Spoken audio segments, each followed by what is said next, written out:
enough. There will be no official town council meeting tonight. We do not have a quorum.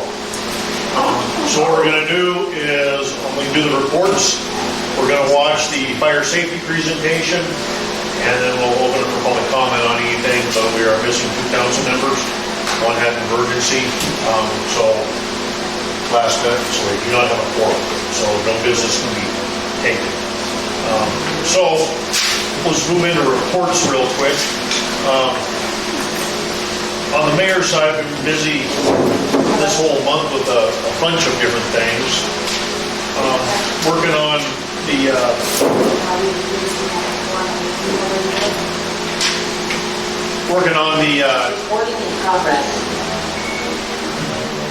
on the subdivision, the Demers Subdivision, back and forth with their engineer, our engineers, and the owners of the property, trying to get that finalized. They're getting really close to that, so there'll be some more. What? I'm going to put Leslie on the phone. Is she available to do that? Yep. Ed. Ed's missing.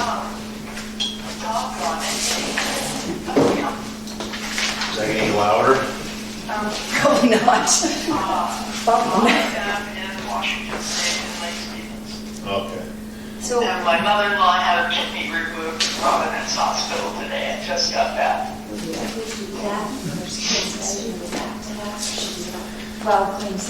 Well, they have to, so we'll go ahead and she's on the phone now. By ordinance, we can do this. Okay, we're going to start out with roll call. Clerk. Welker. Woods. Minutes of the previous meeting. I didn't get a packet, so Okay. I'll make a motion. We accept the minutes. I'll second the motion. Motion made, second. All in favor, aye. I had a couple of Aye. Oh, discussion. Oh, you're supposed to say that before we. Well, you kind of like run through it before you can open your mouth. There was a couple of corrections I needed to make. Okay. So under the council president, that's per our ordinances, not MCA. It's both. Okay, and then the zoning map, that was actually in our ordinance and MCA. And here it just says the ordinance, but it's also MCA. Anything else? Nope. So, with changes, motion been made and seconded with changes. Yes, Okay. I'll make a motion. We accept the changes. I'll second it. Motion made and seconded. All in favor, aye. Aye. Opposed? Aye. Motion carried. Claims, since Leslie didn't get one, but we'll go through them here. Most of them are normal. I'll run through anything that's different, out of the ordinary. Coast to Coast Computers was for toner for the office for $706. First Call is our quarterly payment to them for they do some computer work for us for $420. Hot Springs Telephone Company, it was a storage. The police department with their video and their pictures and all that was taking up all the server storage. So we had to add a new storage system to the server, $1,956.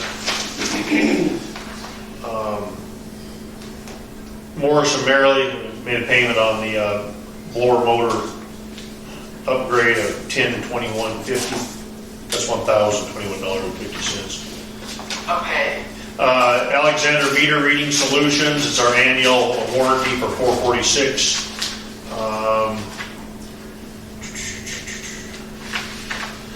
Northwest Pipe, water and sewer parts and fittings, $1,569. Okay. Sign Solutions, for all the signs that we approved the last couple meetings was $688.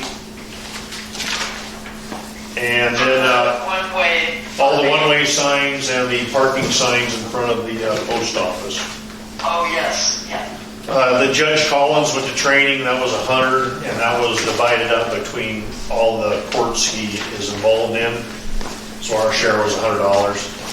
And then USA Blue Book was water and sewer parts. We had to buy a larger tap, a new tap for tapping the water lines, and then he bought some safety signs for around the equipment lagoons and our chlorine building and stuff. Those were getting faded, so we updated all that. So that was $3,300 For all of the signs? for all. No, the USA Blue Book, the signs were $688. Okay. The- And 3,000 for the USA Blue Book. Yeah, so that was water tap. That's so you can tap the water lines, and then for a bunch of signage for around the facilities and stuff. Right. The main part of that expense was the water tap. So Okay, we need a motion for that. So Yes. actually, I had a question. Question. How long is Stacy staying on for doing extra training? she's actually doing more than just extra training. She's doing some of the work that on Fridays, doing some of the court work. Stacy was working almost 40 hours a week. Tony only works 20, so some of the stuff that she was doing, she's still coming in and doing. Okay, sorry. Yeah, so some of that stuff with the court, she comes in on Friday and enters court stuff. Okay. And that, it was just some of that stuff that Okay, that she was doing about 40 hours a week, so she comes in one day a week. She doesn't want to. Okay, so But that's, we still need her just a little okay, bit longer. so that's why the baby's in here then. Yes. I don't know. I just have heard from constituents about the baby. Yeah.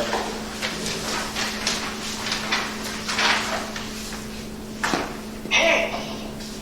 I'll make a motion, we accept the claims. I second the motion.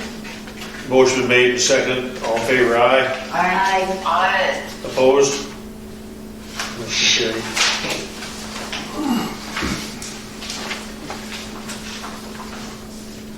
Financial reports are in front of you. The only thing there's, because we moved that money into those special accounts, and the bank is not reporting that back to us yet on our stuff, so that shows differently on your report. We took the money out of the money market account and transferred it into that intra fee that was approved last year. so where, here's the. I'm going to tell you right now. Okay. So in the money market checking account balance, that includes that, but down here in red, it shows what should be taken out of that, but I don't have another place to put it right now until I get that information. You will get a new financial report for April once I get that, because we should also have an interest on those three accounts, but I wanted to give you the financials for the And month. so where's the money right now then? In the bank. Okay. Two of them Just are wanted to make sure it was under your right mattress. here. CD, two of them are in CDs. One Yep. water, one sewer, both approximately Yep. 62,000, and then there's 300,000 that was moved into another money market account, but it's in a different banking system because Valley Bank Right. exceeded the amount that they can insure. Yep.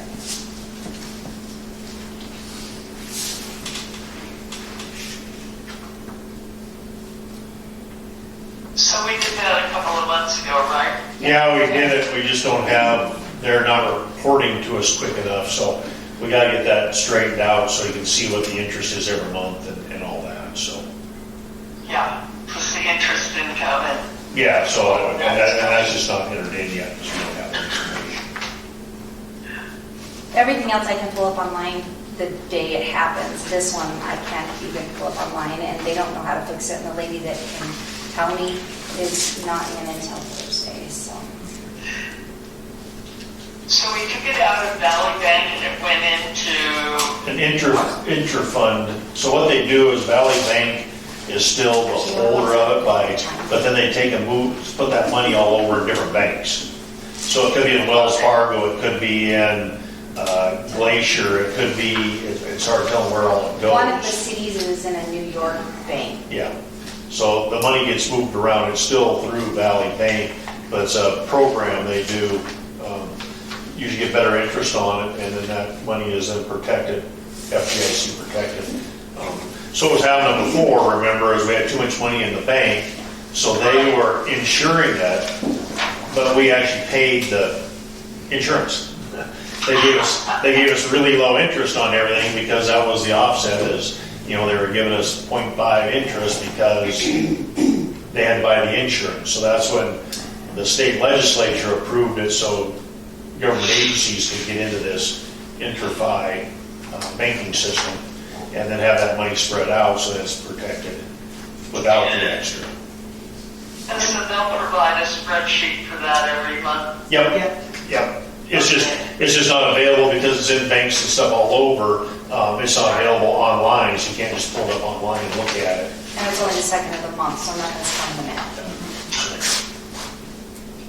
Okay.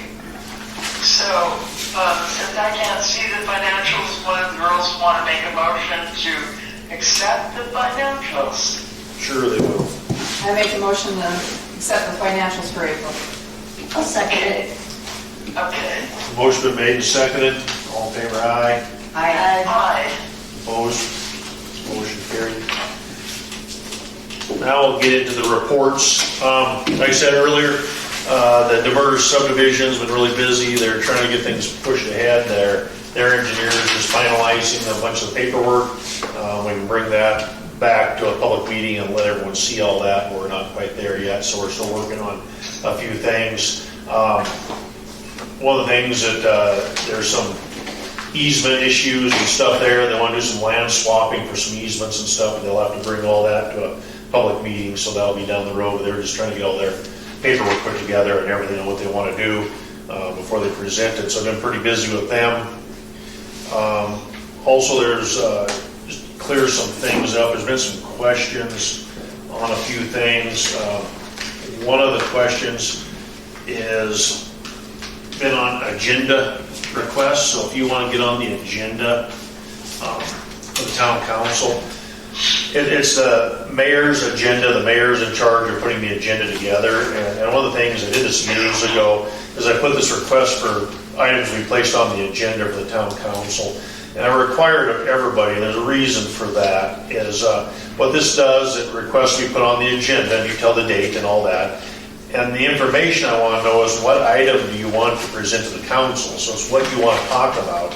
And the reason for that is the council needs to be informed and investigated and know what's going on, but also the public needs to know. So that's one of the reasons. This piece of paper does get entered into a file, and it's there for life. What other parties will be affected by this? So one of the problems I was having when I was first mayor is people are bringing agenda requests to the council, but it was affecting their neighbors, but they never notified their neighbors. So now the neighbors don't know what's going on and all that. So that's one of the things the town kind of does behind the scenes, is we make sure the people that are going to be affected by whatever this agenda request is are notified, and they know when the meeting is going to be and what's going to be discussed. And then what action needs to be taken? What result do you want the council to make? Do you want them to just do it for an informational meeting, just to talk about, hey, like the bear stuff? That's just information. Let's put stuff out there for information. Do you want to do a study or send to a committee? You want to look for more information on it? Do you want to put on a future agenda item, or do you want them to vote on it tonight type thing? So that's kind of what you want to do. And then any other information that you can provide to us. And one of the things we require is all agenda requests must be received by noon on Tuesday, 1 week before the meeting. So that gives the people in the office a couple days to compile everything, to go out. For instance, Tootie asked about a street item. Well, I can send the city crew out to do some measurements. We can do some other studies, anything we need to do, and find out the answers to that. So when we come to the council meeting, everyone's informed, and we can inform the public. The big thing for me is everyone talks about transparency in government. Well, this is one of the biggest ways of doing that, is getting it all out in the open so everyone's on the same page. Everybody knows what's going on. We're not sneaking anything in on anybody. So this just asked, some people have been asking about that. This is why I did this probably 14 or 15 years ago is when I kind of put this together. It's been tweaked a little bit over time, but that's why. And then that's always entered into the file. So it says who brought it, why, what's going on. That's why the agenda request. It kind of helps in that transparency and make sure the public knows what's going on. Getting that in early and getting it on the agenda, and so the public knows, the public can be here like tonight. You can speak on for, against, don't care, but you just want to come listen. That's the reason kind of for that and why you do that. So what if something is time sensitive and you just want to alert the community, so then the council member would just do it under public comment under non-agenda items? Yeah. Okay. Yes. Yep. And I know we've done that a lot. I mean, if it's something that just came up yesterday or something like that, I mean, we can, for information type stuff, that's where we want to do that. We can bring up that stuff to council or anything, so. But if it has to take action, it wants to be on the agenda, that's kind of how we go about that. So the other stuff this month has been, we've had a lot of people requesting, and there's some things on the agenda tonight, but some RV lots, some zoning variances. A lot of people have been asking questions what they can do with their property or different things. So it's been really busy that way this month. So spring's sprung and people are out moving and getting things going. So it's kind of what my month's been tied up with so far. I was supposed to have some meetings with, I did have a meeting with George Bush. He's not going to give anything to the town. I was supposed to have a meeting with Senator Tester. He didn't show. So, sorry guys, you're not getting those things. Public Works, been busy cleaning, getting ready for spring. They've been doing a lot of cleaning and burning and hauling some stuff. They'll start doing their monthly cleanup deal this month. They'll start on that. We probably should have started. Thursday. We probably should have started last Thursday, but we didn't, so it'll be the third Thursday. They'll do the pickups and call and get your name on the list so they know to come pick up from you. And when do you have to call? Excuse me. By Wednesday. By Wednesday, Yeah, okay. just so they know.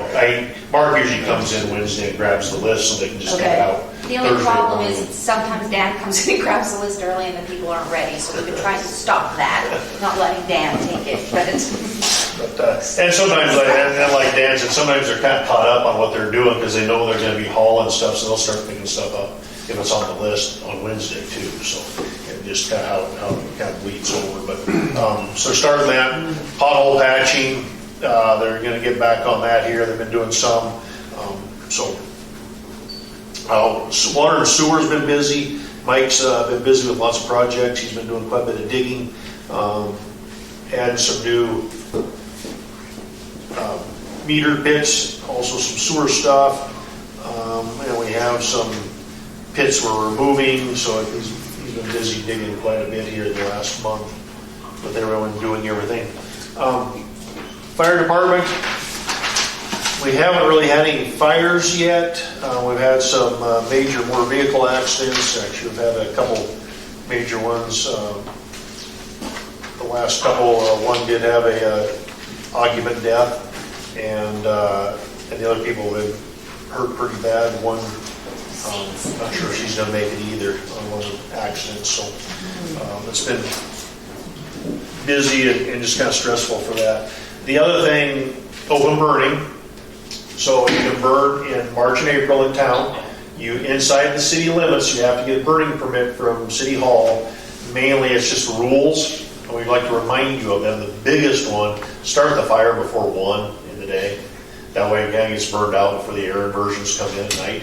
The other thing is maybe just mention to your neighbors you're going to start a fire. It's happened a couple times now. People have started fires. Their neighbors have had their doors or windows open and not been home, so they come home to a house full of smoke. So just kind of be mindful of your neighbors. Just, hey, I'm going to burn tomorrow or whatever. You might want to keep your windows and doors closed if you're leaving. So that happens. So just kind of be mindful. And I said, just get the permit. It'll cost nothing. It just kind of gives you some rules. We remind you of some stuff. And then of course, outside the city limits, it's open burning. March and April, you can burn all you want. Outside of city limits, then May and June, you can get a burning permit through the tribe online. And then sometime in June, July, they'll shut down, no burning at all until it falls. So, but in town, it's only March and April. So. Police? Thank you, Mayor, council members, those in attendance. Police report for March 1st to March 31st. 22 business checks, 6 public relation contacts. We assisted other agencies for 4 of those.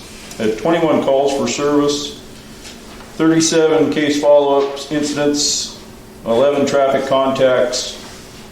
In those 11 contacts, we had 11 citations written and 9 warnings. And we had 3 arrests for the month of March. Thank you. So what are business checks? Going into a business and seeing how they're doing. Ah, okay. Very friendly. Okay. Clerk, have anything? Yeah, I just wanted to say we did get a few grants submitted this month. We have a couple more we're looking at for next month for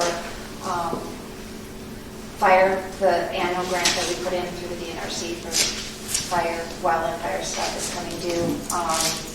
Also, Clerk's Institute is in May. It's an agenda item, so that's why we're looking at the date for the town council to be in May. So we're going to that. Okay. Library? Step over here. Okay, so the services to the public, Knitwit knitting project this month will be baby dress and sweater. Knitwit starts at 1 p.m. on Fridays and will continue to do timed writing and reading.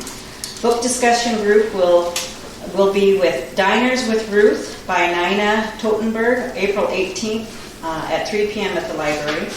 Paper crafts will be Pick Your Project on Saturdays from 1 to 4. Mark Committee will be at the library Friday, April 19th at 1 p.m. to share his experience learning to grow staple foods in the garden for a year-round food supply. Collections, the book sale is over and we will have another one starting at the end of June. Technologies, the library will have an internet wellness check April 9th, courtesy of the Montana State Libraries coming in. Our general administrative business, the Friends of the Hot Springs Library will hold their annual honoring tea on April 8th, which is next Monday, at the library. The honoree this year will be the late Thelma Niemeyer.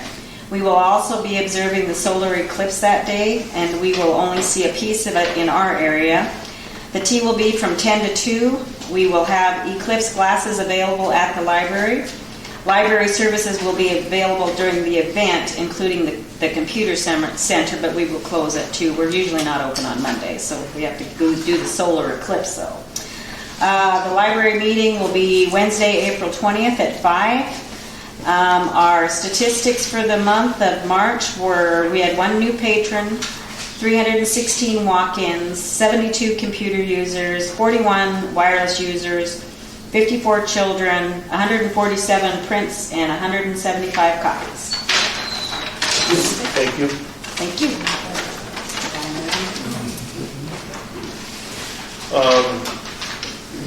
Zoning compliance, I said, I've had a lot of people ask about what they can do on their properties.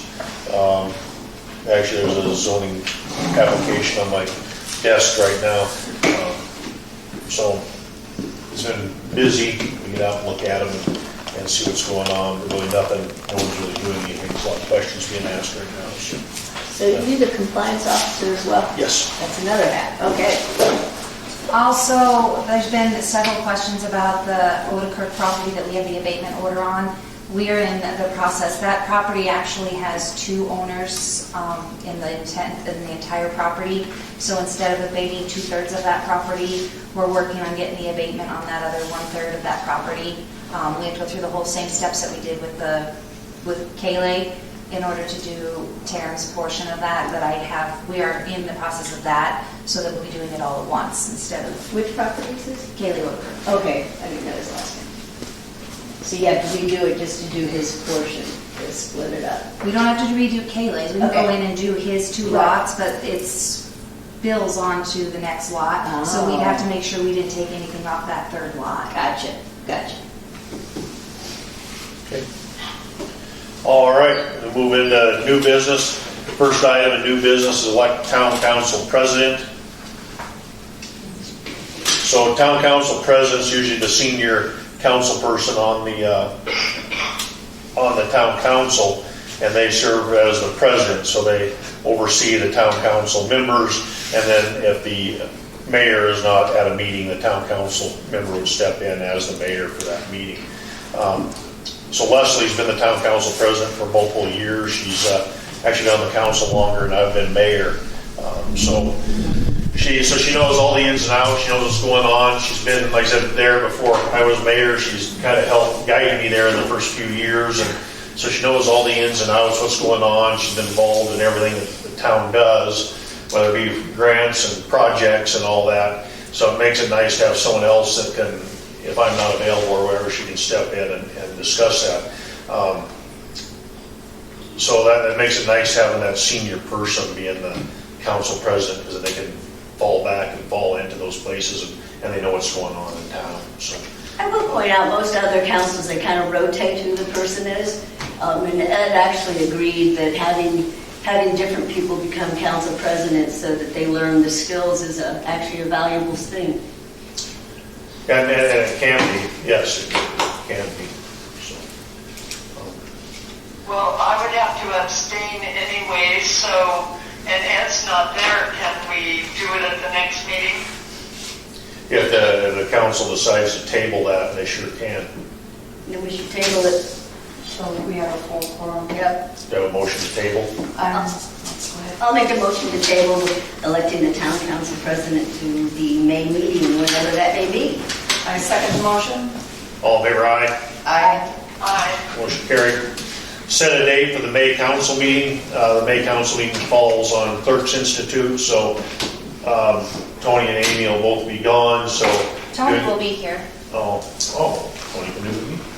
It makes it hard because you don't have all I the can do it paperwork by and stuff Zoom, it's just together. really hard because I'm gone, I have to leave Sunday because it starts on Sunday, so I'm not here Sunday, Monday, or Tuesday to do all the finished stuff, so you get incomplete everything. I can do it via Zoom, but that's the problem that you're gonna have. We've done it both ways. If there's really nothing on the agenda, we don't need to move it. If there's lots of stuff on the agenda, we need to move it. It's just too hard to do it in Zoom, because the first thing that happens is we get a piece of paper that she's in Bozeman or wherever, can't get it for us, so that's kind of so if we move it Yeah, 1 that's week, expensive, sure. we can move it to the 14th, or Yeah, let's move it to the 14th. I'm good with the 14th. okay, I can do the 14th. make a motion. Go ahead. Go ahead, Leslie. I'll make a motion, we move the city council meeting to the 14th of May. I second it. Any other discussion? If none, all in favor, aye. Aye. Okay, will be the next town council meeting on May 14th. Same time, same place.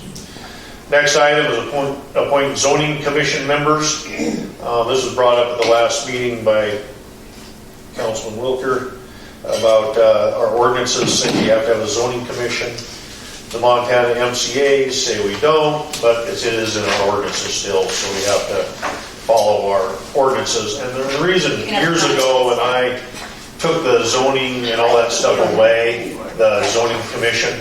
So the zoning commission, what they are is they're a 5-member board that goes out, goes to public meetings, talks to the people, gathers the information, and brings it back to the council. They're only an advisory group. They don't vote on nothing, they don't make any decisions, they have no power. They're just fact gathering investigators that bring it to the council, make recommendations. So years ago, at the time, legal counsel, I asked, because we're having trouble people filling the board slots and different things. And like I told them, it's a small town. I mean, it's not even a mile square, we have 600 people. The council is involved in everything that goes on these zoning issues or variances and all that stuff. They go to the public meetings, they're at the other meetings, they're talking to the constituents, they're driving by probably the property every single day that we're talking about. Why do we need to have a board to tell them what they're already seeing? And at the time, the legal counsel I had at that time told me, you don't need to, you can go ahead and abolish that.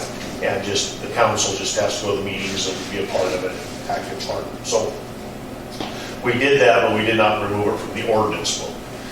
So it is still in the town ordinances that we do have to have a zoning commission. Their job is to gather the information and make a report back to the council. So that's the powers. The appointment, the mayor makes the appointments of these members. It's ratified by the council. It's a 5-member board. The powers that they have is to hear and decide appeals where it is allege that there's an error or requires decision determination made by administrative official and enforcement of zoning, so a hearing board, to hear and decide special exemptions and zoning regulations, to authorize upon appeal in a specific case of such variance from zoning regulations as will not be contrary to the public interest where owing to special conditions, a literal enforcement of the provisions of the regulations will result in unnecessary hardship, and so the spirit of them shall be observed with substantial justice done. The Commission shall have the power to recommend to the town council such changes in the district boundaries or regulations as it deems necessary or desirable. The Commission may from time to time adopt such rules or regulations as may be deemed necessary to carry into effect the provisions of the zoning regulations. The Commission shall recommend to the town council the use, height, and area districts in which each part of any annexation of the town shall be placed. The Commission shall fix a reasonable time for a hearing of the appeal, give public notice thereof, as well as due notice to the parties in interest, and decide the same within reasonable time. Upon the hearing, any party may appear in person or by attorney. So that's kind of the gist of the zoning commission. You hear the zoning rules and regulations, you make recommendations, you talk to both parties, you bring the recommendations to the council. Council makes the decision. So The NCA also talks about holding public hearings. yeah, and that's in here. They'll do public hearings on anything. Anytime they meet, it's a public hearing. So, for instance, A is enforcement of zoning regulations. So, a determination or decision made by an administrative official in the requirement of proceeding enforcement. So, if I go out and tell someone, no, you can't do that, and they think they can, so they can appeal that to the zoning commission, their board, then they can make their recommendation back to council on what they want to do. But that meeting would be a public meeting. Same with G, if someone, so anytime they have a hearing, on hearing both sides, then making a decision on what they're going to recommend to the council, council still makes the final decision. I guess I also understood it, they would hold a hearing like we did when we were first talking about the maps. And they're going to have to do that again. They're going to have to Right. look at that and find out. I received 8 applications. After reviewing the applications and the letters attached with that, I have chosen 5 people for the town council to ratify. I've chosen Crystal Graham, Christopher Scott Landers, James Arstead, Susan Perry, Jerry Contos are the names I'm recommending for the zoning commission. And ask the town council to ratify my choices. Do I have a motion? I guess I'm curious why you didn't choose Mike Geddes. I chose the other ones.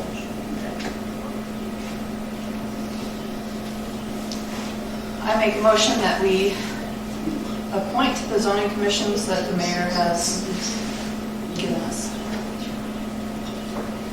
I'll second that. Motion's been made and seconded. Any other council discussion? All in favor, aye. Aye. Opposed? Motion carried. Thank you. Amy will be getting with you guys on what you're going to, the stuff you need, and then get started on looking at that. Like I said, you'll have to have a public meeting on the zoning stuff and all that again, and go through some of that stuff. So we'll get all that hashed out. Next item is variance request for 406 South Arlee. Since the zoning didn't go through last month, this property owner was ready to break ground the next day on a project, and he's ready to go on, so he is asking for a zoning variance. So,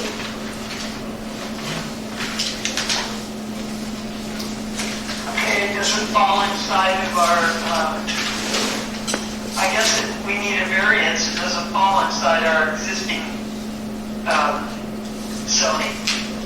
no, so what this is on 2nd Avenue South. in the 100 block. It was the old Bev Ferguson property. So right there where Ocean built a new house, Yes. between there and Arlie, and the owner of the property, Brecken Gin Smith, are requesting the variance. They want to build 2 new buildings.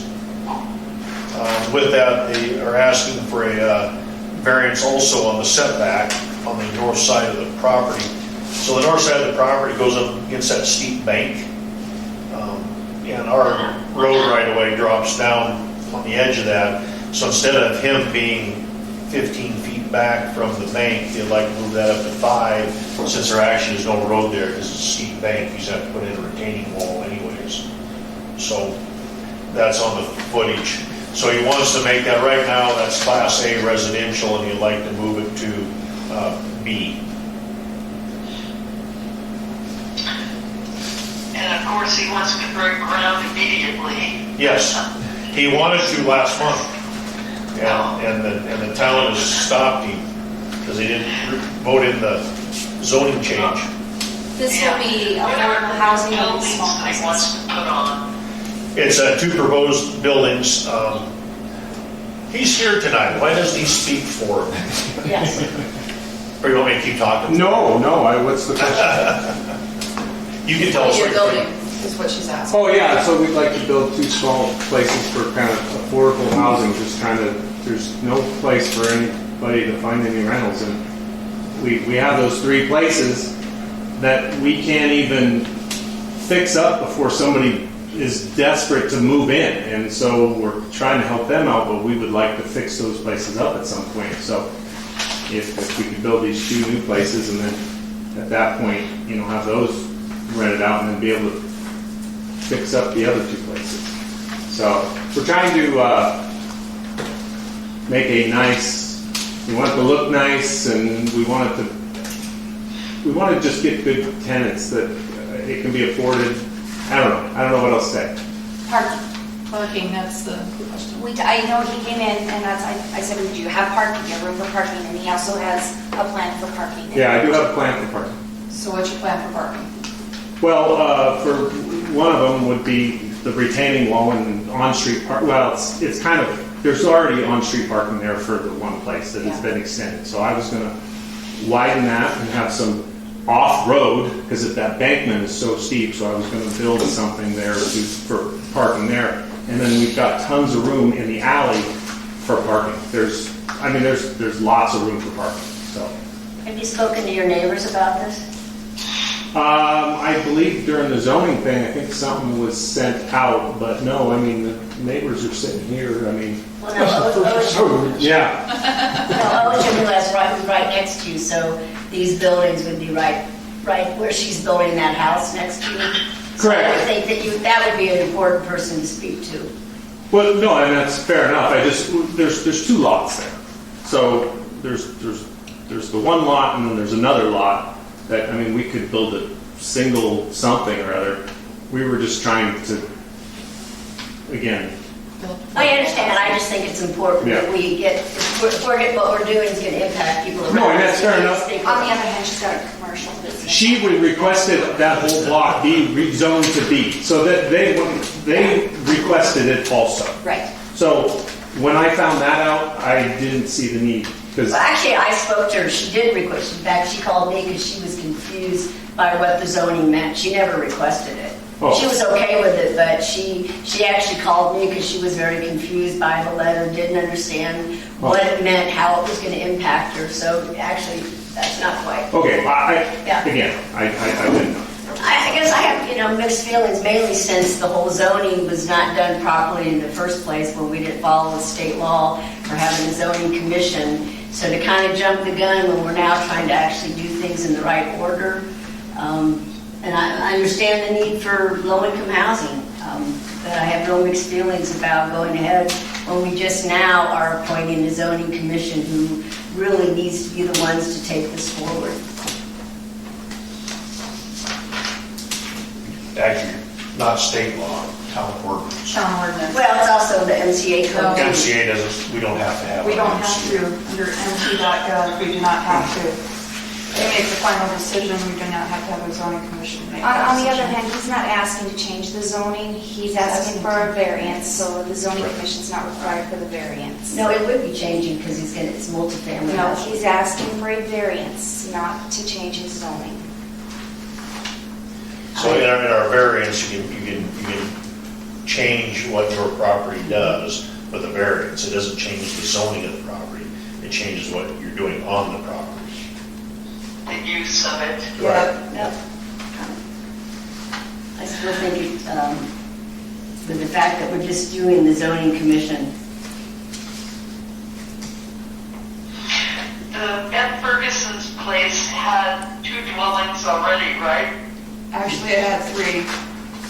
It had 3. Yep. So it's sort of, but so you still want to build 1 more or 2 more? Two more, 2 more. 2 more. with the potential of the one being removed due to its condition. So he's building 2 new buildings, but probably one of them, he's gonna remove one of those other 3 anyways. So you didn't Yes, have is one of them more run down than the other one? Yeah. Oh yeah, it's hard for me to even rent out, but people are just desperate. So Well, you know, part of the reason they wanted to be the A zoning down there is because they didn't want multiple residences. You know, we're just worried about a slum board situation. well, I can assure you that that is not what I'm trying to do. We've painted the one house, and the neighbors across the street, they like the looks of it because it blends in more, and we would like to do that to the other places, and we're looking to, we're looking to beautify the property, let's put it that way. Okay, and what's the square footage of the new buildings you're gonna do? 20 by 40, or 20, 22 by 40. yeah, 22 by 40. Does that fall inside our current zoning? Yeah, his setbacks, and everything are correct. Okay. Well, I'm on the fence as far as that goes. We can wait till we put in the zoning commission, or we can give them a variance, but what do the other council people think? Well, there's Tudy would like to wait, but he's asking for a variance, and we have the council's always heard variances and then acted on them. So I'm not sure. We're slowing down progress for a guy trying to do a business, and so that's not good either. I think I would though like him to speak to Ocean before we go forward with this, since the variance is also right on her property line. So I think having your neighbors know what you're doing is important. Is the other property line, there are no neighbors? Correct. He owns all of the lots that Ocean owns. He owns the rest of the lot. Okay. So that's how many lots? 2. That's a short block, so that's not a long block. So it's 2 50-footers. Okay. Okay. Well, somebody needs to make a motion. Well, considering that we need places for people to rent, the school is desperate for people to have places to rent. We're losing teachers and all that because of it. I know at the nursing home we're losing our staff because we have no places to rent. So my vote is to move forward with the application for the variance because we do not need to change the present zoning. Okay, I'll second that. Motion was made and seconded to allow the variance request for 406 South R. Lee. Any other council discussion? All in favor, aye. Aye. Aye. Opposed? Aye. Nay. Motion carried. Next item, RV lots, Tawanda Garden property. On the Tawanda Garden property on the west side would be the Arlee Street side of the town council. We're proposing the addition of 2 RV spots on the Tawanda Gardens property at 215 North Spring Street. The property is currently 14 non-aggregated town lots. We are in the process of a boundary line adjustment to make 2 of these lots along Arlee Street greater than 7,000 square feet, the town's minimum tract size for dwellings. Access would be from Arlee Street. Each tract would have separate water and sewer hookups. These would be short-term rental sites not intended for permanent housing. We have reviewed the city ordinance 17.31 for camper and vehicle regulations. We believe our current plan qualifies under section 17.31.04-D, non-licensed camper parking. However, we are seeking additional review and approval of the city council to ensure we are in compliance before beginning construction. So on Arlee Street, down, they're gonna do 2 lots. They're doing a lot line readjustment. Our requirement is to have 7,000 square feet as a minimum lot size. So lot 1, which is on Arlee Street, would be on the north half, is 80 by 90, which is 7,200. Lot 2 is going to be on the south part of the property, which is 50 by 180, which is 9,000 square feet. As you said, they each would have their own separate water and sewer connections for RV rental on each separate lot. They've got that long fence on Arlee. How would they access the lots? The access, She already said they might have to adjust that. Yes, they're here. And Aaron would like to talk. We don't adjust that, but we also have an opening there, as is we, Right. then the fence isn't along the whole boundary. they can take part of the fence Access from down. Spring Street? No, Oh, they take part of the fence down. Arlee, their access to these 2 lots would be off Arlee. Okay. Well, that's all zone commercial, right? Yes. Yeah. Well, I think it's within our regulations. Any, So it's not actually changing anything, right? no, what they're doing they're doing lot line adjustments. Okay. So the problem is you can't have an RV park with more than 1 RV without it being a state licensed park. However, they're making them individual properties. Okay. So they're only going to be 1 on each individual property. That's why they're readjusting Gotcha. the lot lines, making them 7,000 square foot lots. So it's just like if Jen owned 1 of them and 2D owned 1 of them, Yeah. they can each have 1 commercial RV spot without being a licensed RV park. Yep, I get it. Oh, so, the only, thing I would like to see is that they get a surveyor in there. Well, they have to on the, Not willy-nilly. well, they have to survey it in order to do the lot line adjustments. Yes, you do, yeah. Okay. Do we vote on this, or is this Yes. just housekeeping? No, we're gonna vote on it because, that way it's on record that we talked about it and voted on it. We've already had some little bit of problems on this property where like 20 or 30 years ago, they forgot to vote on something we found at one point, so. Oh, yeah. Actually, it was 72 or something like that, they forgot to vote, so you gonna make a motion? Yes, I'll make a motion, we allow those 2, RV lots on Arlee. Do I have a second? I'll second it. Any council discussion? All in favor, aye. Aye. Aye. Opposed? Motion carried. Next item, farmer's market in the park. Yay. Who's gonna speak? The new guy? Yeah. So we're coming back. It's pretty much the same schedule as the past 2 years. The kind of day-to-day or day of operations and management, my wife and I will be doing. And she, on the flyer, that's my wife's number, Micaiah, for the main contact. And yeah, so Scott went down and passing on that management to us. So thank you for your years of service there. And so it starts Saturday, May 11th at 11 a.m. to 3 p.m. and that's our Mother's Day market. And then the regular season starts Memorial Day weekend, May 25th, and then goes to the end of September, September 28th.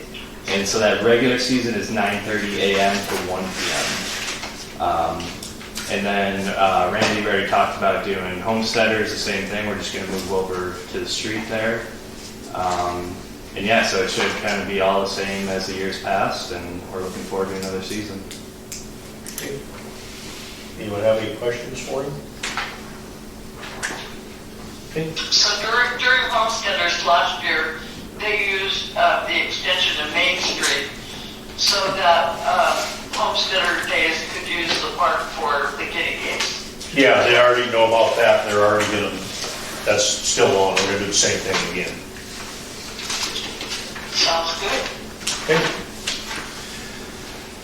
Next item, I warned everybody, we're gonna have a fire safety presentation here. One of the big things why we're doing this, and then they'll point them out on the videos here, is a lot of towns burning because fire safety isn't being taken care of in the towns is one of the problems.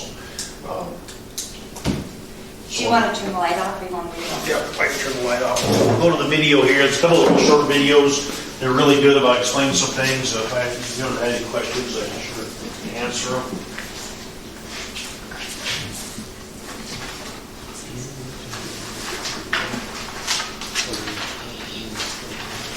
When preparing your property for wildfire, always begin with the home and the area 0 to 5 feet from the furthest attached exterior point of the house. This area, called the immediate zone, is critical to your home's ability to survive a wildfire. When Guys, fire bring your prepping this chairs, area, break out be the sure popcorn and all that. to clear litter and debris from your roof, gutters, roof-to-wall intersections, and around the perimeter of your house. Remove all vegetation in this zone or replace existing plants with succulents. Hardscaping features, such as gravel, paving stones, or concrete, should be installed around the perimeter of your home. Cover all vents, eaves, crawl spaces, and low-profile decks with 1/8-inch mesh screening. Fill any gaps in your home siding and trim materials with quality caulk. Install spark arresters in chimneys. When building or retrofitting, always use ignition-resistant materials. Relocate all combustible materials, including garbage cans, outdoor furniture, and wood piles to outside this zone. For more information on how to prepare for wildfire, visit mtfireinfo.org. Leslie, you can hang up if you want since you can't see this anyway. Okay, thank you. Thank you.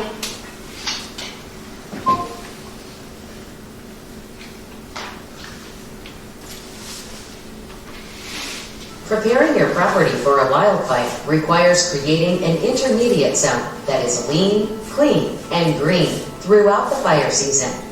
The intermediate zone covers all areas within 5 to 30 feet from the furthest exterior point of your house. For proper wildfire protection in this area, remember to clear vegetation from fences, sheds, and play structures. Keep lawns and grasses mowed to a height of 4 inches and make sure to water the lawn and vegetation regularly to keep them from becoming dry. Shrubs in this zone should be broken up into small clusters to reduce the continuity of fuels. Remove vegetation from under trees and prune limbs to a height of 6 to 10 feet. Remove branches that overhang or touch the roof of your home.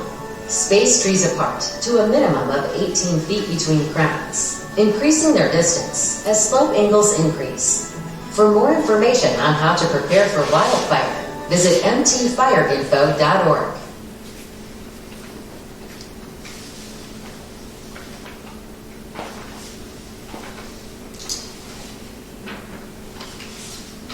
When preparing your property for wildfire, start with the home itself and move outwards.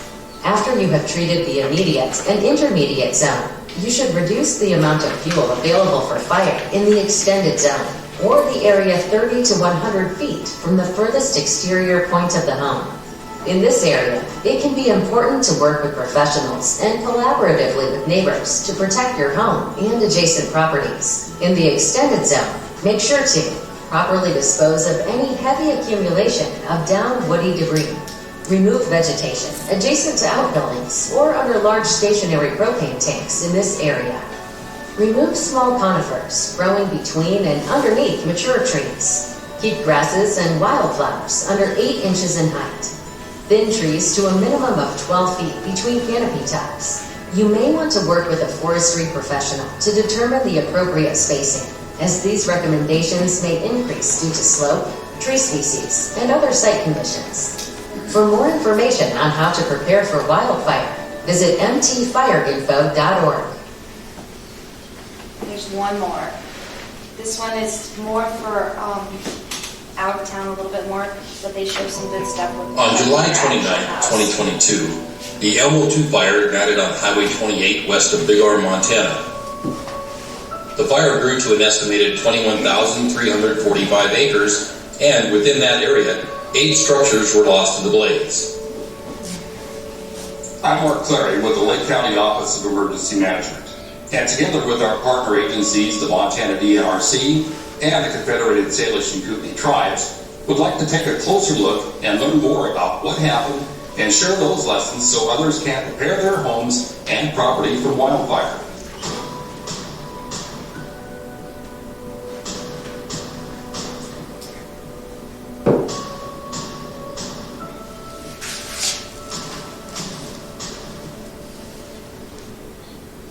We were under red flag warnings for a couple of days. High winds, high temperatures in more relative humidities.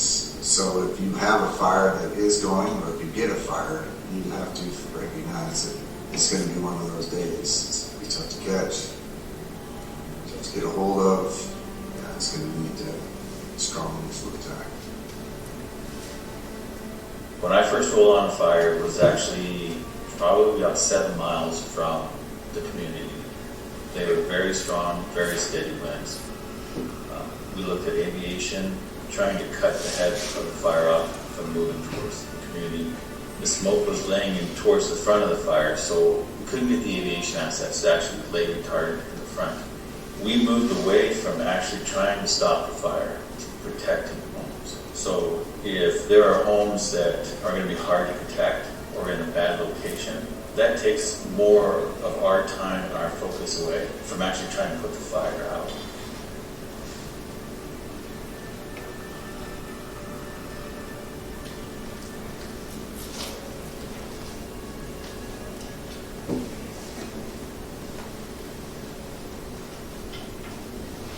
There have been a number of post-fire investigations, and they have consistently pointed to the importance of embers in terms of home emissions. Between 50 and 90% of homes that are lost during a wildland fire are from ember ignitions. So that really points to how important it is to build a home that can resist ember ignitions. The home that was lost was directly behind me. It was a log home, not completely finished. When we think about how homes are ignited and lost during a wildfire, it's important to think about the pathways where fire can spread to the house. In this case, it seems pretty clear that it was an ember ignition scenario. And ember ignition in the lumber debris pile shown here was a likely cause of ignition. So we're at a house that was damaged, not destroyed. You can see these vinyl gutters fell off the roof. There was debris in the pine needle debris inside the gutter. It was ignited the debris. Once the pine needles burned, then the gutter stopped burning. The fire and the wood didn't sustain, so it self-extinguished. The fire was burning below the house and burned upslope towards it, but there's a fairly big tall rock wall and downslope of the house, and that protect the house from fire burning up slope to it. There's a nice sidewalk in front of the house. That's a very good detail to make the house less vulnerable to embers. Good features. The main thing is not have any wood or a lot less wood on the exterior. There's a lot of stone. I have a lot of stone on the property, and I figured if we had a fire up here, it'd be fast. or blow through, and that probably didn't have a lot of time at night. But I don't really know. From what I see now, I way underestimated that. We're at a house that survived undamaged. And there are several features about this house that can explain why that happened. First of all, it's very good defensible space, so trees have been thinned and removed, and those trees that remain have been limbed up, so hard for a fire to climb up into them. The house itself, you'll notice that there's a concrete foundation where there's a couple of 3 feet between the ground and the start of the siding. This is an excellent feature. And then you'll notice also underneath the overhang, there's a concrete slab, but beyond that, there's stonework. So there's a non-combustible zone right next to the house for a few feet. This combination of horizontal and vertical non-combustible zone is excellent to minimize the chance of ember ignition of the house itself, and has a metal roof, which is also a very good feature. You notice that the profile of it leaves gaps between the roof and the roof deck, and those openings, before fire comes, a lot of debris can blow up under there, and during a wildfire, embers can blow up into that same between the roof coupling and the roof deck part. In this case, you can just use non-combustible materials to plug that opening. The one thing that I would suggest change here is the location of the wood pile underneath that overhang. There's probably a fair amount of debris inside the wood pile, and you just can ignite that wood pile, and that would be the pathway to destruction. And also, in that sense, they were fortunate that embers did not ignite the wood pile. All of those little things add up and minimize or affect our ability to be successful in protecting homes. The more the homeowner preps his home, fireproof it, the more we can do and focus on fire itself. You got to do some things up front to help us be successful. In the last 2 years, we've had fires in our county that have destroyed homes. And coming up on this scene and going through this fire area after it was over, it really opened my eyes. We have to have the appropriate roads to get fire trucks in and out and people evacuated. We have to teach people that they have personal responsibility in this, because fire like this can destroy your property. It's important that we do as much as we can to stop this. If they're going to build here, if somebody's going to develop a subdivision, they need to have it set up so the people moving here know what they're moving into.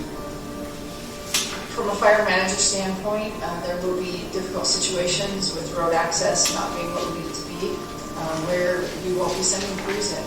It's not worth the risk to their life to save a home. And so if the road access isn't something where we can get them in and safely out, then we just won't send crews in that area. So having wider roads, ingress, egress, a way out that maybe isn't as well maintained as main road, but is an opportunity for folks to evacuate out of is very important. Taking the necessary precautions before you build, along with maintaining the fire zones around your home, increase the chances of structure survival, along with allowing firefighters to focus on the fire instead of individual homes.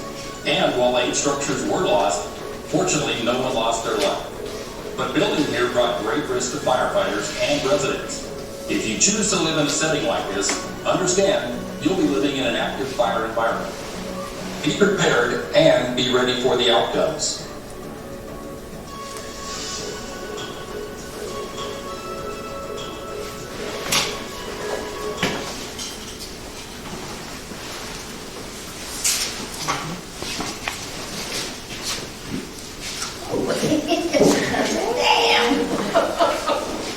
So some of the things for in town they talk about there is cleaning up their yards, green yards, mowed yards, no brush and stuff up against the house, cleaning the gutters, and doing some of the work of sealing that.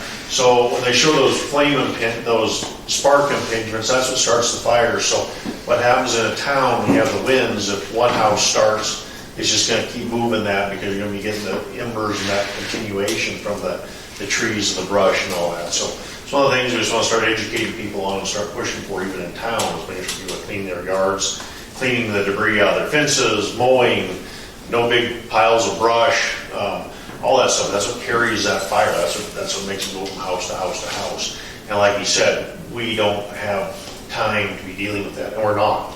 As they did on the Elmo fire, he mentioned there, we didn't do really any structure protection. We started leapfrogging after the fire passed. So if the house is on fire and we arrived, we just drove on by, let it burn, don't care. We were saving houses that had maybe some chairs on the porch on fire, or those quick things to put out. We don't have enough personnel. 21,000 acres. I don't remember how many houses in the Proctor, Dayton area that were affected that night when it came through. That fire was moving at probably 10 mile an hour. It sounded just like being right by a freight train running down the tracks. It was so loud, that roar. But we had 20 fire trucks when we had 50 or 60 houses. Well, you can't, and so you just can't do that. And then the way the fire was moving and going, you don't want to be ahead of it anyways for safety reasons. So the more you do, like you showed, the more you do to your house, the more it's going to be protected from those deals. So just a little education, make everyone a little aware, maybe start thinking about things and help get things a little better in town. If we did have a wildfire behind town, if anyone goes behind town, they've taken really good care of the trees and all that, but there's still brush and grass. And I was just up there this weekend, and you're right behind town. It's pretty good. They got the trees spaced out pretty good and all that, but the brush and grass, grass is already knee deep, like the old growth from last year. And you get 20-mile-an-hour winds, 30-mile-an-hour winds with a fire up there, it's coming into town no matter what. It can come into town from one of the grass places too. So, it just, and that's what will happen. We'll get in there, start something on fire, start one house, it's going to start jumping from house to house. Just like last year, Rex's house, the deck on his house, the roof on one of these houses, and some bush that hadn't been trimmed and had a lot of grass in it on Ocean's property. But that was a block away, is where the fire was. It was out in the field. All right, yeah, she told me about that. She got a neighbor call saying that the bush is on fire. The sparks and embers were flying from the stuff out in the field. Well, they were, because the winds that afternoon were blowing them clear over. And then with that wind agitation, one of those embers went down under the deck and actually caught the bottom of the deck boards on fire to the deck. It was interesting when the fire started on the deck. The roof, of course, is landing on the roof and all that. But so just some of those things to be thinking about when you're working on your houses, cleaning up, and all that. Is by doing that, your odds are better that it's going to be survivable. So that was my fire safety presentation. If anyone has any questions?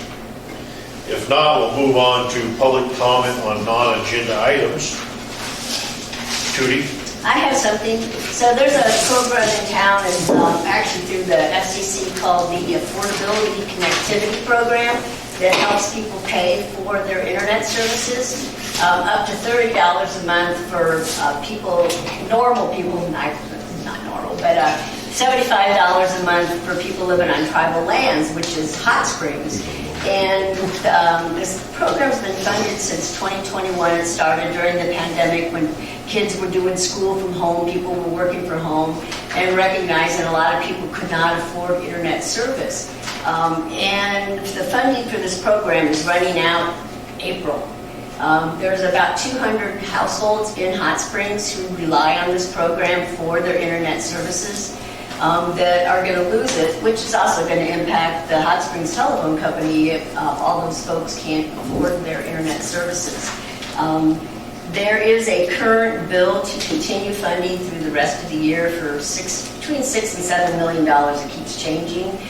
It's a bicameral, bipartisan bill, but it's sitting in the House Appropriation Committee right now. I've been speaking to Tester's office some about it. The other interesting thing about this program, for every dollar that the feds spend, it actually increases the GDP by $3.89. So it actually increases money. And I think so. And about half the people benefiting from the program are in the military or out of the military. 20% are seniors, and about a quarter are rural, which obviously we are. So I've been working with Tester's office, and I've been working on a letter to send to our congressional delegation telling them about the importance of this program. and brought a sign sheet if people would care to sign on to the letter that I'm sending to our Congress people to say, hey, this program's important. I didn't bring copies for everybody because I'm still working on it. Zach from the Butte office just sent me some more information. So they gave me the stats for all of Sanders County. About 1 in 11 households in Montana benefit from this program right now.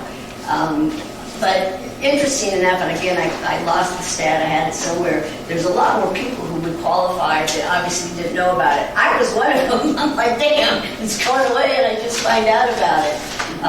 So besides people in the military automatically qualified, people who are on food stamps, Medicaid, the school lunch program, but it also goes to 200% of poverty for people who qualify for it. So anyway, it's going to have, and I didn't know about it until a couple of people mentioned it and said that once it goes away, they're not going to be able to afford internet right now. Or people are going, well, do I quit paying for food, or I don't have this? And so anyway, I think it's an important thing, and so if people care to sign on, I appreciate it. Thank you. Yep. Anyone else have anything? Mary? Yeah, okay, so about the people who are in that zone where the zoning is proposed to be changed to mixed, that some of the people that are in the A Street cabins, they just are gone for the winter.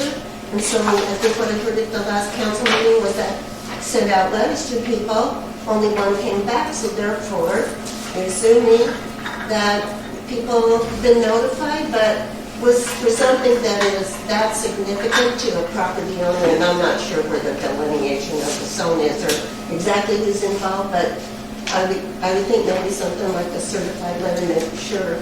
They were certified. They all got certified letters. They did, okay. Yes. Anyone that was impacted by the zoning got a certified letter from the town of Hot Springs explaining what was going on, if they had questions, who to call. Another thing I've been wondering about is who is responsible for, I mean, is it Parks and Rec, or is it Public Works, or is it the city, the porta potty in City Park? It moved Okay, then who checks it? we rent that from them. She's here, you come right here. She's right here. Okay, because, the first time I noticed it was Dragon Parade. And I thought, oh, there's people in town, people are in the park with their kids. I lifted the lid in the porta potty, and it looked exactly the same when I just tapped it just now.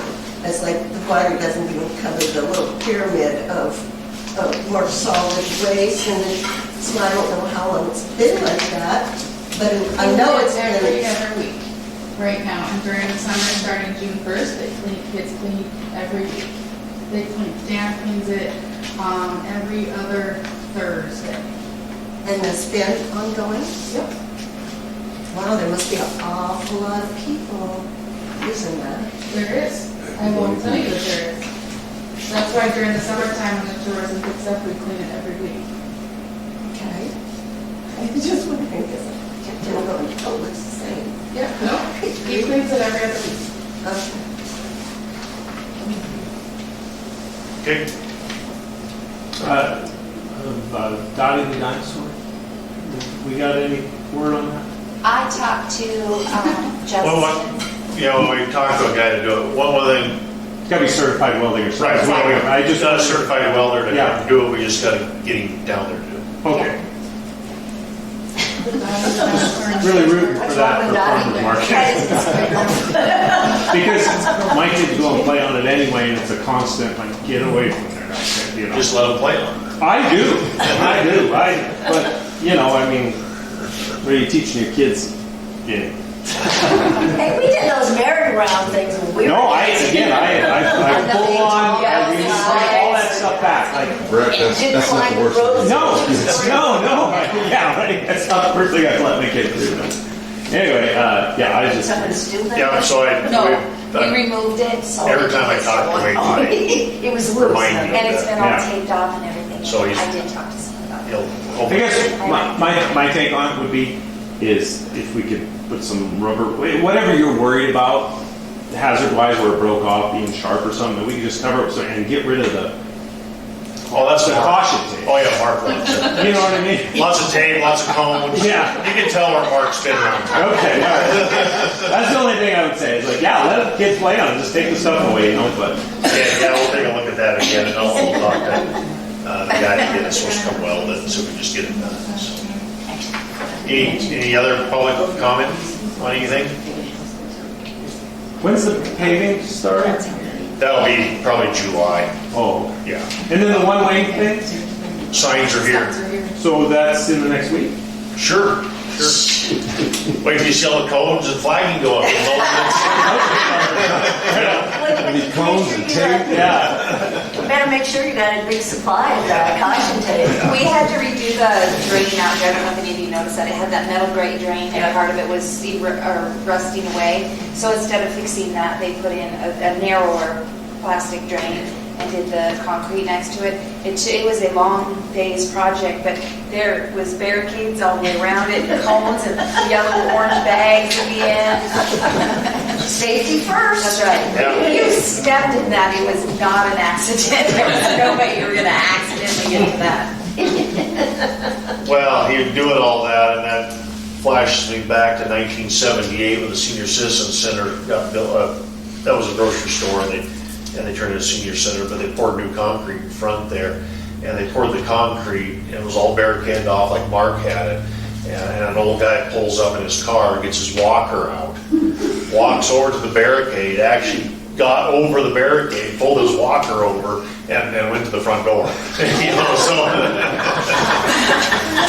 That little square down in front of, I think it's in front of the Council on Aging, there's like a concrete, there was a sign that got knocked, anyway, they redid that, and the next morning they come back and there was feet prints all in it. So I think it took them like 3 tries to get that done. So, any other public comment on non-agenda items? Hearing none, I'll have a motion to adjourn. I make a motion to adjourn the meeting. 2 yeses. I second it. Aye. Aye, whatever, yeah. Any opposed? No, I want to go home. Meeting adjourned. Oh my gosh, also you guys, I did